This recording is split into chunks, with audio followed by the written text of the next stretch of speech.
The Spirit in Man, Art and Literature adalah sebuah buku psikologi yang menceritakan tentang manusia, yang mana manusia itu cenderung memiliki sifat keterbukaan ataupun ketertutupan, membuka atau menutup. Tapi pada kali ini kita tidak membahas tentang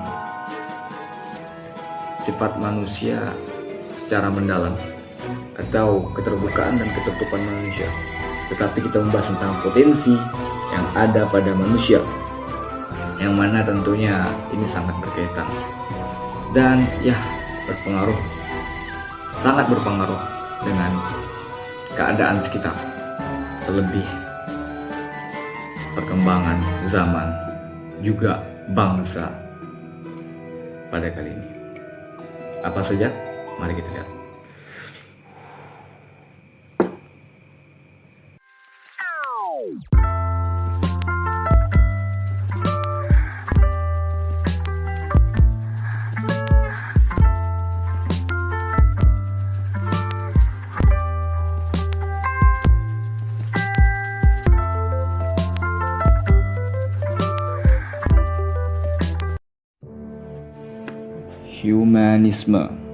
Humanity. Ya, kita mungkin tidak sebegitu dalam tentang humanitas atau humanisme, tapi itu adalah sifat-sifat atau suatu pola yang terbentuk dari kecenderungan generalisasi tanpa atau kebalikannya dari spesialisasi.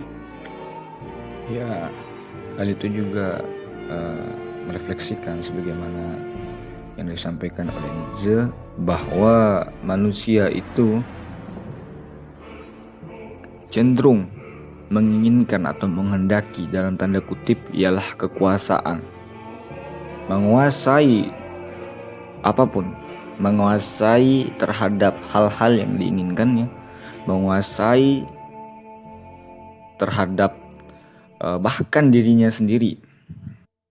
Tetapi maksud atau kehendak-kehendak terhadap atau dari manusia tersebut itu seringkali menenggelamkan manusia itu sendiri, yang justru bahwa manusia ini tidak dapat menjamin dirinya walaupun dirinya ini melakukan terhadap sesuatu yang justru sebenarnya itu bertentangan dengan keinginan yang sebenarnya. Namun ketika kita membicarakan tentang keinginan, bahwa keinginan itu sangat abstrak jika dinyatakan begitu saja. Karena keinginan itu adalah sifat infinite, sesuatu yang tidak terbatas. Dimensinya ialah terus berubah-ubah, terus bertingkat, terus bertambah. Bahkan seiring perubahan atau rotasi pada emosional maupun intelektual itu mengarah kepada satu sisi kepada sisi yang lainnya, sehingga ia tidak bisa dinyatakan begitu saja. Itu soal keinginan manusia. Nah, namun problemnya atau yang menjadi sebuah permasalahan ialah bukan pada keinginan tersebut, tetapi pada objek atau pada singularitas atau singularity yang seharusnya ada pada diri manusia, yang seharusnya dapat untuk diwujudkan, dinyatakan, atau dalam artian lain bahwa manusia itu bisa mengendalikan kehendak dan maksud-maksudnya. Nah, hal tersebut tentunya berhubungan dengan kehendak tadi atau cenderung terhadap kekuasaan tadi, yang mana sifat tersebut itu sangat dominan pada diri manusia. Nah, tidak sedikit dari manusia yang merasa bahwa mereka sudah memiliki kekuasaan atau saat ini sedang menguasai sesuatu, apapun itu, dalam konteks atau dalam titik batasan tertentu atau dalam bentuk tertentu, bahwa kekuasaan yang kecil ataupun kekuasaan dalam ranah atau wilayah yang lebih luas atau lebih besar, seperti pada bangsa atau seperti pada negara. Nah, mereka-mereka yang dipandang sebagai orang yang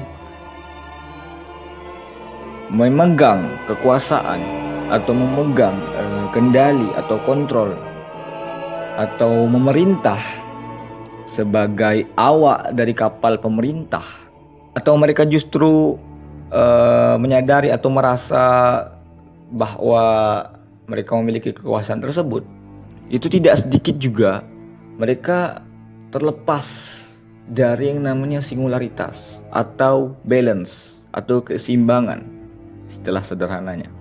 Nah, ini justru sangat membahayakan, atau pengaruhnya itu sangatlah tidak diharapkan atau tidak dikehendaki oleh mayoritas maupun minoritas yang ada di sekitar, dalam tanda kutip, ialah yang dipimpinnya tersebut, seperti negara semisal. Ini yang sungguh menjadi suatu permasalahan. Sekali lagi, permasalahannya bukan pada kekuasaannya, tapi ketika lunturnya atau kurangnya singularitas atau keseimbangan, yang mana keseimbangan ini yang akan nantinya membantu atau sebagai manifestasi menempuh tujuan, cita-cita atau sesuatu yang sebenarnya dikehendaki oleh setiap manusia yang terhimpun menjadi mayoritas maupun minoritas, atau bangsa ini, negara ini. Kita bayangkan saja, ketika manusia diberikan sebuah anugerah atau suatu anugerah dari Sang Pencipta. Nah, anugerah ini berupa pilihan, sebagaimana tercantum di dalam Al-Quran, fa'alhamaha fujuraha wa taqwaha, bahwa manusia itu sempurna, makhluk yang paling bagus, paling sempurna, karena mereka diberi pilihan. Nah, pilihan ini dalam tanda kutip atau memaksudkan, merefleksikan, ialah suatu kekuasaan. Ketika mereka dapat pilihan atau dapat satu jalan untuk mereka itu memilih, maka di situ mereka diberikan kekuasaan, dalam tanda kutip kekuasaan untuk menghendaki apa yang akan mereka pilih, apa yang akan mereka jalani, apakah jalan yang berwarna merah atau jalan yang berwarna biru. Nah, tentu manusia akan memilih apa yang sesuai dengan kehendak mereka, apa yang sesuai dengan keinginan mereka, sesuai dengan energi mereka, potensi mereka.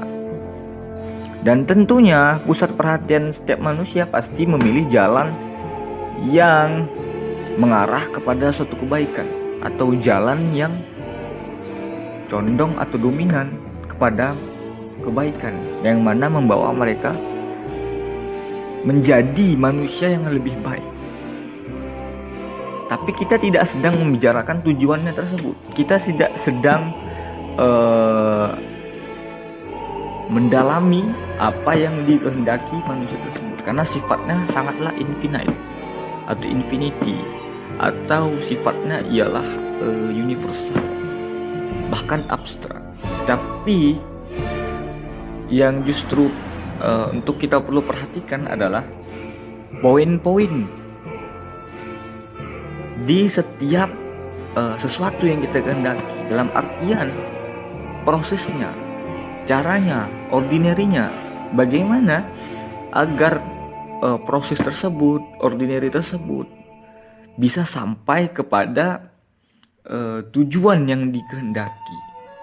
bagaimana caranya agar bisa menempuh sampai kepada tujuan yang abstrak tersebut. Setidaknya walaupun tidak menyentuh tujuan tersebut, tetapi mendekati kehendak, mendekati harmoni yang diinginkan oleh setiap manusia, atau yang diinginkan oleh bangsa ini, negara ini. Nah, itu kan satu poin, itu kan satu petunjuk bahwa memang dalam teori Taoisme, filsafat Taoisme mengatakan bahwa manusia itu murni, dalam artian manusia itu tidak ada yang rusak, buruk, yang jelek. Yang ada itu hanyalah manusia yang merusak atau dirusak oleh dirinya sendiri. Nah, ini satu keterangan sederhana seperti tujuan yang atau cita-cita bangsa ini yang tercantum di dalam setiap nilai-nilai yang ada pada Pancasila semisal.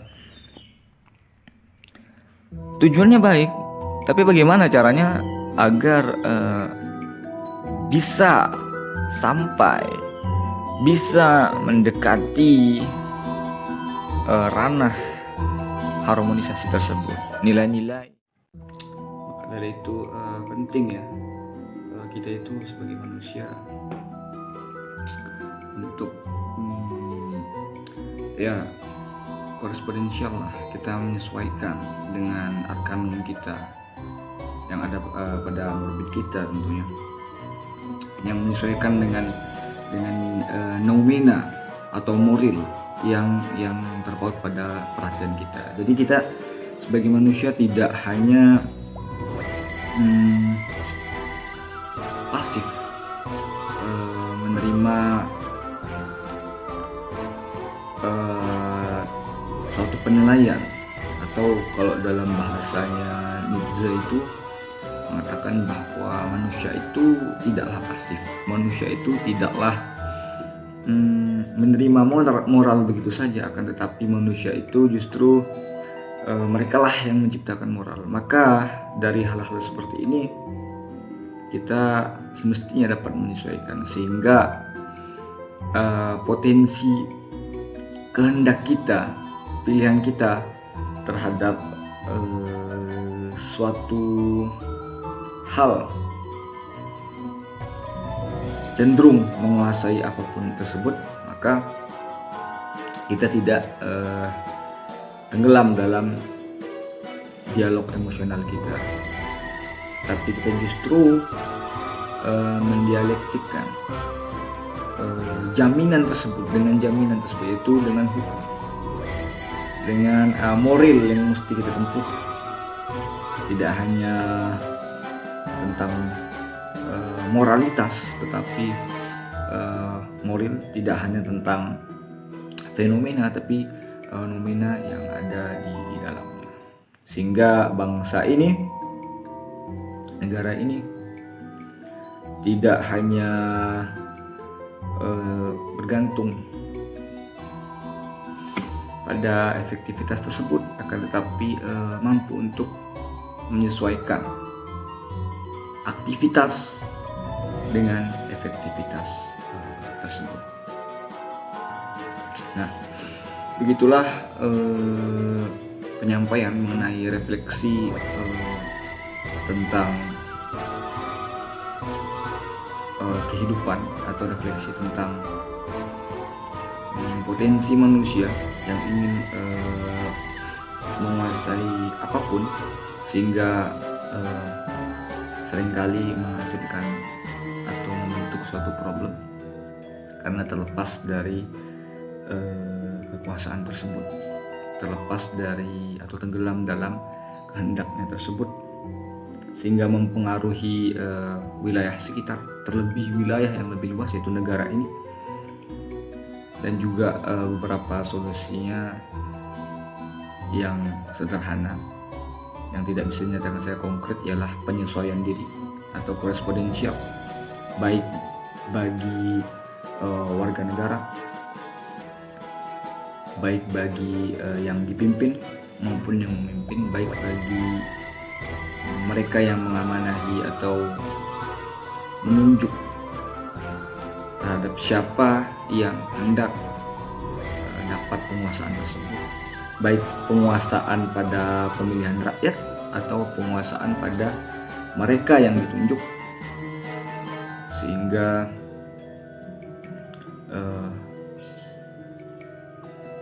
pusat perhatiannya ialah kepada mereka yang saling menguasai tersebut.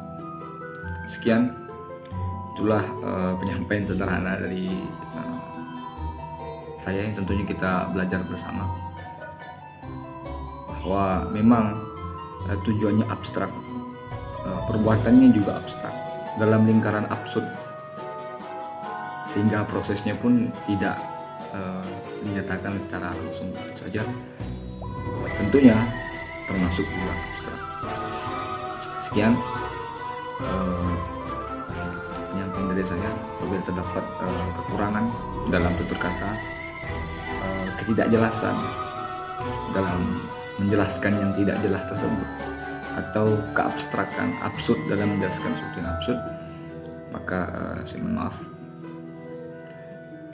Saya akhiri dengan lafaz wallahu a'lam bishawab, dan sampai jumpa di terjun atau dihadapkan dengan fenomena selanjutnya.